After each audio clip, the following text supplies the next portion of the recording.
ஆரம்ப காலகட்டத்தில் தியானம் பண்ற யாராலையும் ஒருத்தவங்க தியானம் நீங்க பண்றீங்கன்னு வச்சுங்களேன், உங்களுக்குள்ள ஒரு நல்ல பரவசம் இருக்குன்னு வச்சுங்களேன், நல்லா இருக்குப்பா தியானம் பண்ணி பாரு அப்படின்னு நீங்க ஒருத்தட்ட சொல்றீங்கன்னா அவங்களால உணர முடியாது. என்ன நீ இப்படி சொல்ற, சரி உனக்காக ஒரு நாள் உட்காந்து பாக்குறேன் அப்படின்னு உட்காந்தா வராது. அப்படி உட்கார்ந்து அப்படி செய்யறதுனால அது வர்றது இல்லை. ஆனா கொஞ்ச நாள் அதை சரணாகதி அடைந்து அதை உண்மையா ட்ரை பண்ணும்போது கொஞ்சம் கொஞ்சமாக தென்படுறதுக்கான வாய்ப்புகள் உருவாக்கப்படும். அப்ப அந்த ஃபீலை விவாதிக்கவே முடியாது. அப்ப அதனால என்ன கிடைக்க போகுதுன்னா, ஒருத்தருடைய அந்த கர்ம வினைன்னு சொல்றதோ அந்த உள்வினைன்னு சொல்றதோ அது தானாகவே அது வெளியில ஏறுறதுக்கான வாய்ப்புகள் உருவாக்கப்படும். இதுதான் அதோடைய மெயின் விஷயம். அப்ப ஒரு மனிதன் மேம்பட்ட நிலைக்கு மாறுறான், ஒரு தெய்வீக நிலைக்கு மாறுறான். ஒரு மனிதன் எப்படி தெய்வீக நிலைக்கு மாற முடியும்?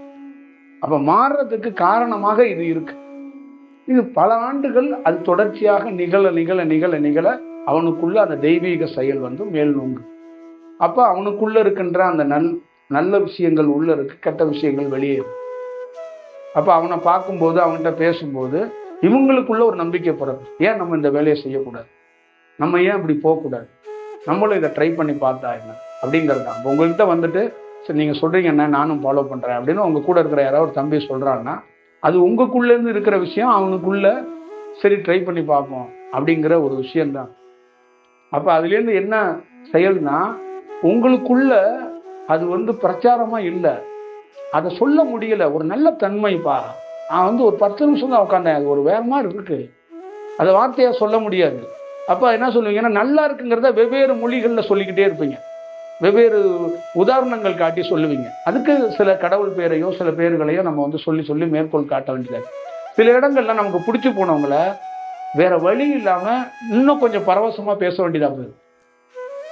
நீ வந்து பாரு, உன்னோட கஷ்டம் தீந்துரும், உன்னோட விஷயம் ஒரு மாதிரி இருக்கும், நீ அழுதுகிட்டே இருக்கல, நீ ஒரு தடவை வந்து வாவே அப்படின்லாம் பேச வேண்டிய அந்த நிர்பந்தம் எங்க ஏற்படுதுன்னா இதை மிஸ் பண்ணிடக்கூடாது அப்படிங்கிறது தான் அதோட விஷயம். அது வெளியில பார்க்குறவங்களுக்கு என்னன்னா இவங்க ஒரு பிரெயின் வாஷ் பண்றாங்க, இவங்க ஒரு மாதிரி மொழி சார்ந்து இல்லை மதம் சார்ந்து இயங்குறாங்க, கடவுள் சார்ந்து இயங்குறாங்க. இது உண்மையிலேயே ஒரு தனி மனிதனுடைய அவனுடைய சுயம்பாக விழிக்கிறதுக்கான ஒரு பொருள் தான். அவனையே அவன் மேம்படுத்துறது தான் ரொம்ப முக்கியம். இப்ப நம்ம மனைவியை மேம்படுத்த வேண்டிய அவசியம் இல்லை, குழந்தையை மேம்படுத்த வேண்டிய அவசியம் இல்லை. நம்ம இன்னும் மேம்படவே இல்லை. நம்ம குழந்தைக்கும் மனைவிக்கும் பாதுகாப்பு தான் கொடுத்துட்டு இருக்கோம், உழைக்கிறோம், காசு கொடுக்குறோம், அதெல்லாம் பாதுகாப்பு, மேம்படுத்துறது கிடையாது.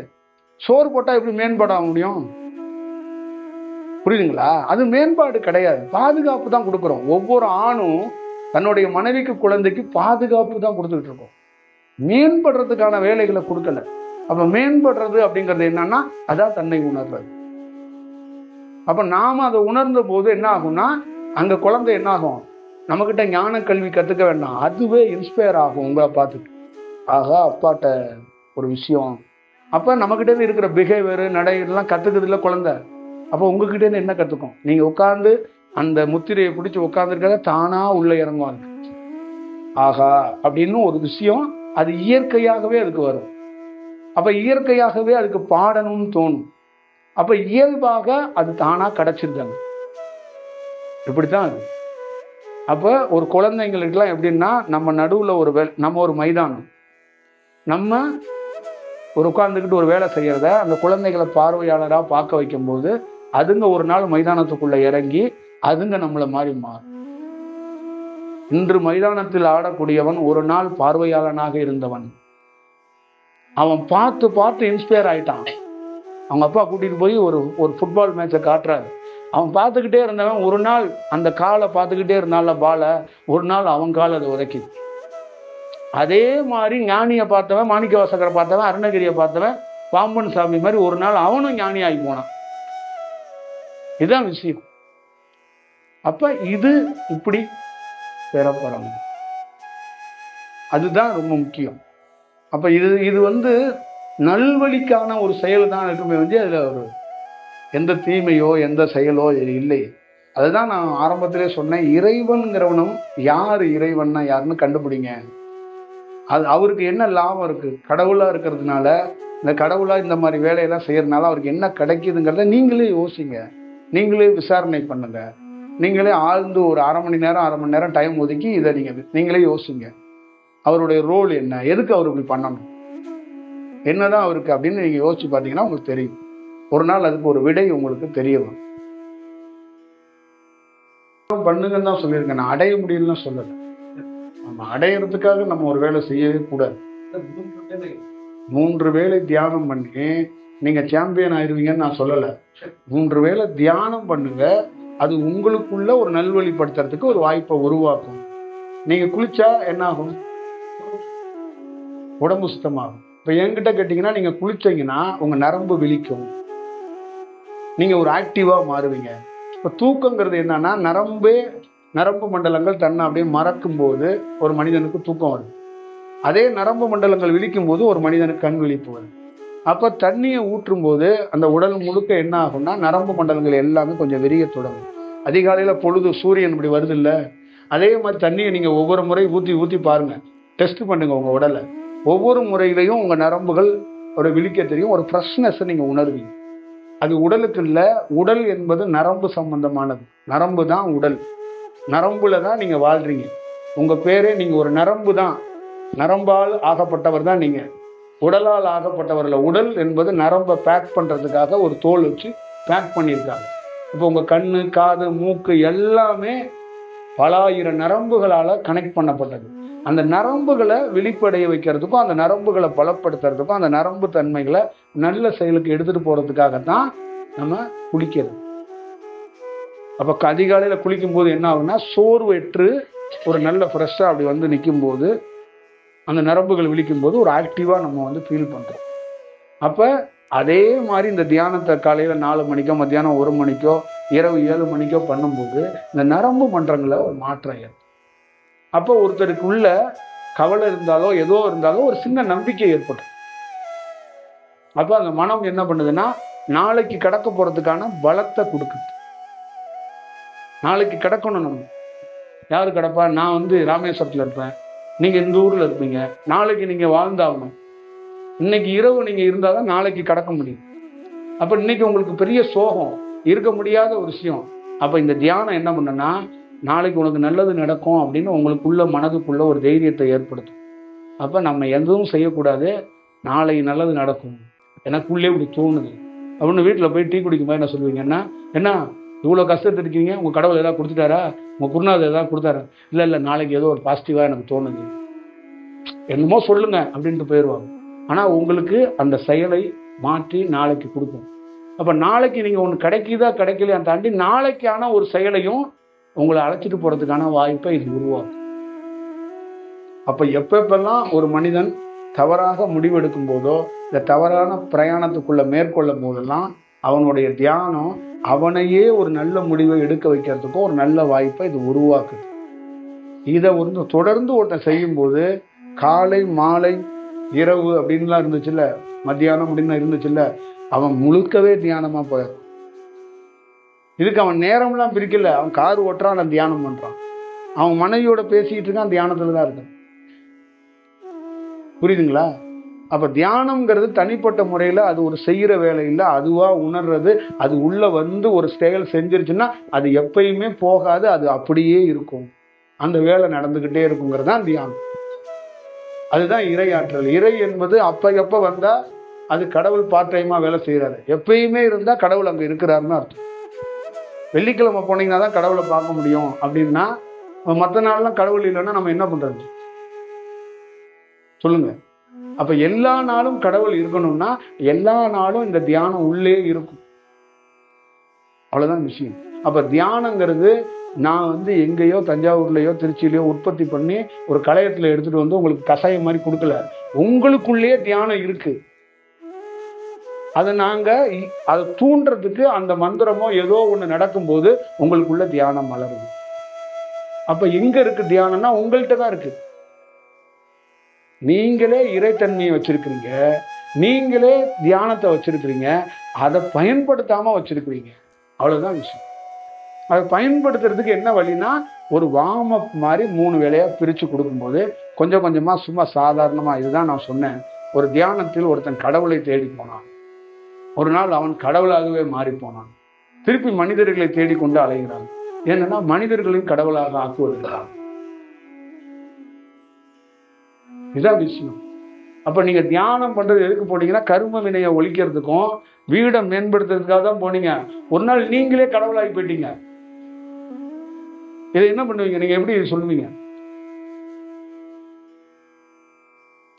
நீங்க சொல்லுங்க, இதுக்கு பதில் சொல்லுங்க. என்ன ஆகும்? அப்ப இதுக்குள்ள எவ்வளவு பெரிய விஷயம் இருக்குங்கிறது பாருங்க. இப்ப தனியா இல்ல, நமக்குள்ள இருக்கு. இல்லாத ஒன்றை நமக்குள்ள திணிக்கிறது கிடையாது. இப்ப நமக்குள்ள ஒரு மாத்திரை நமக்குள்ள இல்ல, மாத்திரை வெளியில இருக்கிறது உள்ள போட்டு நோயை சரி செய்யணும். ஆனா இறைவனோ இறை சக்தியோ உள்ள இருக்கு, அதை தூண்டல. அதுதான் சொல்றது 9 வாசல எதுக்கு? மூக்குல 2 துவாரம், காதுல 2 துவாரம், எல்லாத்துக்கும் இருக்குல்ல. அதெல்லாம் எதுக்காக வைக்கப்பட்டிருக்கு? இந்த பிரபஞ்சத்தோட ஒரு இந்த இடத்துல வாழணும்னா இதுக்கு தேவையானது சில விஷயங்கள் இருக்கணும் தானே வச்சிருக்கிறாங்க. இப்ப இதே மாதிரிதான் நமக்குள்ள அந்த நரம்பு தன்மைகளை சில தன்மைகள் விழிக்காமே இருக்கும். அது விழிக்கும் போது உங்களை வேற இடத்துக்கு கூட்டிட்டு போகும். நீங்க எல்லாரும் சொல்லுவாங்க, என்ன இவ்வளவு சோம்பேறியா இருக்கீங்க, என்ன அப்படி உங்க சிந்தனையெல்லாம் சரியில்லை, நீங்க என்ன அப்படி அமைதியா இருக்கீங்கன்னு. ஆனா தியானம் பண்ண பண்ண என்ன ஆகுனா உங்களுக்குள்ள எதெல்லாம் மறைஞ்சிருக்கோ அதெல்லாம் வெளிப்படும். அறிவாளிங்கிறது ஆக்ஸ்போர்ட் பல்கலைக்கழகத்தில் படித்தவன் அறிவாளி கிடையாது. பல்கலைக்கழகத்து வாசலில் ஒரு பிச்சைக்காரனை உட்காந்து கூட அறிவாளி ஆகிட்டு வந்துடலாம். இந்த நரம்பு விழிச்சிச்சா விழிக்கலையா? நரம்பு விழித்தா உனக்கு தானா ஒரு சிந்தனை வந்துட்டு போயிட்டே இருக்கும். தத்துவத்தை சொல்லப்பட்ட நிறைய ஞானிகள் சொல்லப்பட்ட தத்துவம் எல்லாமே நரம்பு விழித்ததுனால் அவன் தத்துவம் சொன்னான். அதுக்கு முன்னாடி ஏன் சொல்லலை அவன் தத்துவம்னா, அவன் நரம்பு அவனுக்கு விழிக்கல, அவனால மறைக்கப்பட்டிருந்துச்சு. அப்ப நரம்பு விழித்தோட என்ன பண்ணுது? அவனுக்கு தன்னறியாம வெளியில விழுவுது. அவன் சொல்றது எல்லாம் தத்துவமா இருக்கு. அப்ப உங்களுக்கு என்ன?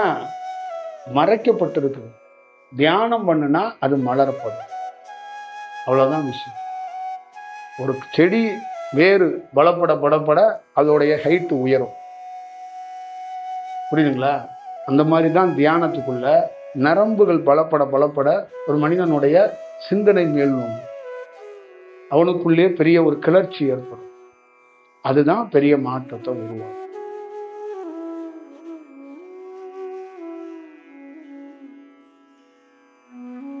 வேற யாரும் கேட்டீங்க? நீங்க கேட்டீங்களா? என்ன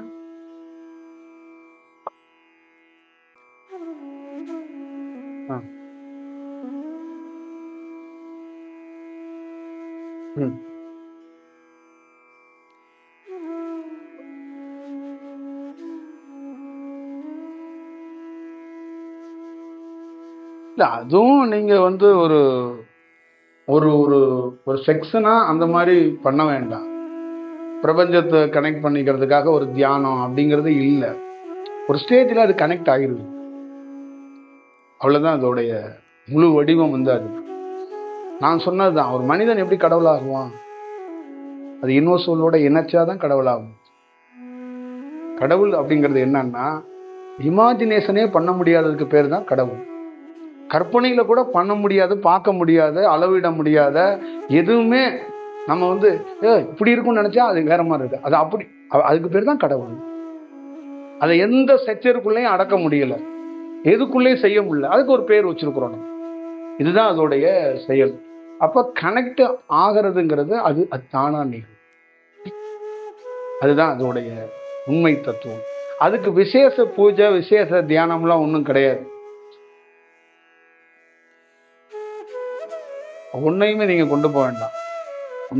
ஒண்ணுமே கொண்டு போக வேண்டாம். நீங்க என்ன கேட்டீங்கன்னா எதுவுமே கொண்டு போகாதீங்க. நீங்க கொண்டு போன பொருள் எல்லாம் கீழே போட்டுருங்க. அவ்வளவுதான். நீங்க கொண்டு போகாதீங்க. விசேஷ பொருள் எதுக்கு? அதுக்கு ஒன்றும் தேவையில்லை.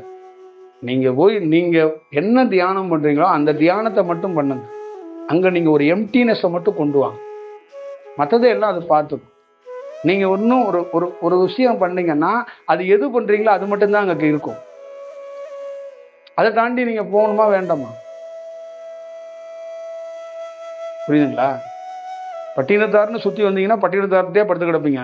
பட்டினத்தார் தாண்டி வந்தீங்கன்னா இன்னொருத்தரையும் பார்க்கணும்னா அவர்கிட்ட இருக்கிற சில விஷயத்தையும் நீங்கள் அறிய முடியும். அதே தான் இங்கே இருக்கிற விஷயம். அப்போ மனிதரால் இந்த மாதிரி தியானத்துக்குள்ள விசேஷமான பயிற்சிகளை பண்ணி இந்த சக்கரம் அந்த சக்கரம்லாம் விழிக்கெல்லாம் அடைய வைக்க முடியாது. மனிதர்களா தன்னை ஏமாத்திக்கிறதுக்கு சில வார்த்தைகளை சொல்லிக்கிட்டு அலைகிறாங்க. அது அப்படி இல்லைங்கிறத நீங்க அடிப்படையா புரிஞ்சுக்கணும். இப்ப நாம கொடுக்குற தியானம் கூட உங்களுடைய செயல்ல இருந்து தான் அது விழிக்குதே ஒழிய நான் கொடுக்குற நாளெல்லாம் விழிக்கலைங்க. அதை நீங்க முதல்ல அடிப்படையா தெரிஞ்சுக்கங்க. புரியுதுங்களா? மரம் வைக்கிறோம், தண்ணி நம்ம தான் ஊத்துறோம். ஆனா பிரபஞ்சத்தால தான் அது வேர் பிடிக்கிறதும் அது தலை வளர்றதும் அதோட செயல். கரு உருவாகுது, அது வளரணும்னா அது பிரபஞ்சத்தோட செயல். ஒரு தாய்க்கு என்ன தெரியுங்களா, சோறு இதெல்லாம் கிடையாது, அவளுக்கு நல்ல காற்று கிடைக்கணும். அப்போ ஹார்ட் பீட்டு எல்லாம் கரெக்டாக இருந்தால் அந்த கரு உருவாகும். அவளுக்கு சுவாசத்தில் ஏதாவது ப்ராப்ளம் வந்துருச்சுன்னா அவளே டேமேஜ் ஆனான்னா அந்த குழந்தை என்ன ஆகும்? அப்போ நான் ஒரு விசேஷ தியானத்தை கொடுத்தேன் அதனால அந்த அப்படி வந்துருச்சு அப்படிங்கிறலாம் இல்லை. அதை நம்ம அடிப்படையாக புரிஞ்சுக்கணும். அதுதான் அதோடைய செயல். இப்போ எங்களை மாதிரி ஆளுங்கள்ட்ட என்ன ஒரே ஒரு விஷயம்னா, அது அங்கே பிரபஞ்சத்தோட கனெக்ட் ஆனதுனால அது இன்னும் கொஞ்சம் உதவியாக உங்களுக்கு இருக்கலாம். அவ்வளோதான் அதோடைய விஷயம். அதையே நாங்கள் என்னன்னா ரொம்ப கவனமாக தான் கையாளுறோம். நீங்கள் ஓவர் இமேஜினேஷனில் ஏதாவது யோசிச்சுறாதீங்க, வேற மாதிரி போயிடாதீங்க. ஏன்னா தியானம் அடிப்படையே இமேஜினேஷனே உடைக்கணும். 1, மூட நம்பிக்கையை உடைக்கணும். 2, கற்பனையை உடைக்கணும். அடுத்தது சுய பரிசோதனை பண்ணணும். அப்புறம் செல்ஃபாக ஒருத்தர் நிற்கணும், சொந்த காலில் நிற்கணும். அப்புறம் அடிக்ட் ஆகக்கூடாது. யாருக்குமே கடவுள் குரு எதுக்கும் அடிக்ட் ஆகக்கூடாது. எல்லாத்துலேயும் விடுபட்டாதான் ஞானம் ஆக முடியும். அப்போ இந்த பயிற்சி மேம்படுத்துது என்னன்னா, கடவுளை கூட எப்படி பார்க்கணுங்கிற விஷயத்தை கற்றுக் கொடுக்கும் ஒரு இடத்துல. இப்போ கடவுளை எப்படி பார்க்கணுங்கிற வித்தை தெரியாதனால கும்பிட்றோம், அப்படி கும்பிட்றோம், இப்படி கும்பிட்றோம், படுக்கிறோம், அழுகிறோம், மந்திரம் சொல்கிறோம், ஓங்கிறோம், ஓ ராமாங்கிறோம், ஓ கிருஷ்ணாங்கிறோம், கத்திட்டு கிடக்குறோம். அது அப்படி இல்லைங்கிறத ஒரு நாள் கற்றுக் கொடுக்கும். அப்போ என்னையும் நீ விடுபட கற்றுக்க, அப்போ தான் என்ன மாதிரி ஆக முடியும். நான் அந்த பூமியில் இருக்கிற மக்கள் அழுகுறாங்கன்னு இறக்கப்பட்டேன்னா ஒருத்தனுக்கும் ஒரு வேளையும் கரெக்டாக நடக்காது. இப்போ அழுதால் ஞானம் கிடைக்குங்கிறதெல்லாம் கிடையாது. அழுது உன்னுடைய பிரச்சனையை சரி செஞ்சு அடுத்த இடத்துக்கு கடந்து போகிறதுக்கான ஒரு வாய்ப்பை உருவாக்குங்கிறது தான் அதோடைய பொருள். அதை புரிஞ்சுக்கணும். அப்போ இதுக்குள்ளே என்ன நிகழப்படும் அப்படின்னா, நாம் எல்லாத்துலேயும் விடுபட்டு நிற்கணும். அதனால தான் உங்களுக்கு எக்ஸாம்பிளாக நான் சொல்லியிருக்கிறேன். வீட்டில் இருக்கிற மரங்களை என் தாய், நான் இல்லைன்னா என் தாய் தண்ணி ஊற்றுவா செடிக்கு, என் தாய் இல்லைன்னா என் தகப்பன் ஊற்றுவான், என் தகப்பன் இல்லைன்னா என் குழந்தைங்க ஊற்றுவாங்க, இப்படி ஊற்றுவாங்க. ஆனால் காட்டில் இருக்க மரத்துக்கு யார் தண்ணி ஊற்றுறா? அப்போ நாம் காட்டில் இருக்கிற மரமாகத்தான் இருக்கணும். நாம் பிடிச்சிக்கிட்டு எங்கள் அப்பாவே என்னை படிக்க வச்சுருவாரு, எங்கள் அம்மாவே என்னை உருட்டிடுவாங்க, நான் கிச்சன் பக்கமே போனதில்லை, நான் துணியே காய வச்சதில்லை அப்படின்னா இதெல்லாம் என்ன லாஜிக்? இப்போ நம்ம காட்டில் இருக்கிற மரம் மாதிரி இருந்தால் தான் இன்வர்சலோட ஒரு செயலை செஞ்சுக்க முடியும். அப்போ எல்லா காலகட்டத்திலையும் என்ன மாதிரி இருக்க முடியும்னா, எத்தனை புயல் அடித்தாலும் நீங்கள் தாங்குவீங்க. இல்லைன்னா ஒரே ஒரு சின்ன காற்றுல நீங்களாம் கீழே விழுந்துருவீங்க. அப்புறம் உங்களுக்கு என்ன பண்ணணும்னா, கவுன்சிலிங் கொடுக்கறதுக்கு ஒரு விசேஷமான ஆட்கள் தேவைப்பட்டுருவாங்க. புரியுதுங்களா? அப்புறம் கிரகங்களை பார்ப்பதற்கான அடுத்த ஆள் தேவைப்பட்டுருவாங்க. அடுத்தது மனநிலை பாதிக்கப்பட்ட டாக்டர் தேவைப்பட்டுருவாங்க. அடுத்தது எங்களை மாதிரி தத்துவவாதிங்கிற பேரில் சில பேர் தேவைப்பட்டுருவாங்க. அப்புறம் விசேஷ தியானம் உங்களுக்கு தேவைப்பட்டுரும். அப்புறம் விசேஷ ஜீவசமாதிகள் தேவைப்பட்டுரும். இந்த மாதிரி விசேஷமாகவே போய் நம்ம வாழ்க்கை விசேஷமாக ஆகுதாங்கிறது தெரியாமையே ஒரு நாள் ஒரு முடிவுக்கு கூட வந்துடலாம். அதுதான் சொல்கிறேன். அப்போ தியானங்கிறது அடிக்ட்லேருந்து வெளியில் வரும். நோ, கம்ப்ளீட் விடுதலை, அதான் எம்டினஸ். அப்போ செல்ஃப் ரியலைசேஷனுங்கிறது அதுதான். அதுக்கு நம்ம போய் வருத்த வேண்டாம், அதுவாக மாறும். அப்போ நீங்கள் மனைவி குழந்தைங்க எல்லாத்துக்கிட்டையும் ஒரு லவ், ஒரு அன்பு வச்சுருக்கீங்கல்ல, ஒரு நாள் அவங்களுக்கு கடமை செய்யுங்க. அது லவ் பண்ணி செய்ய வேண்டாமே.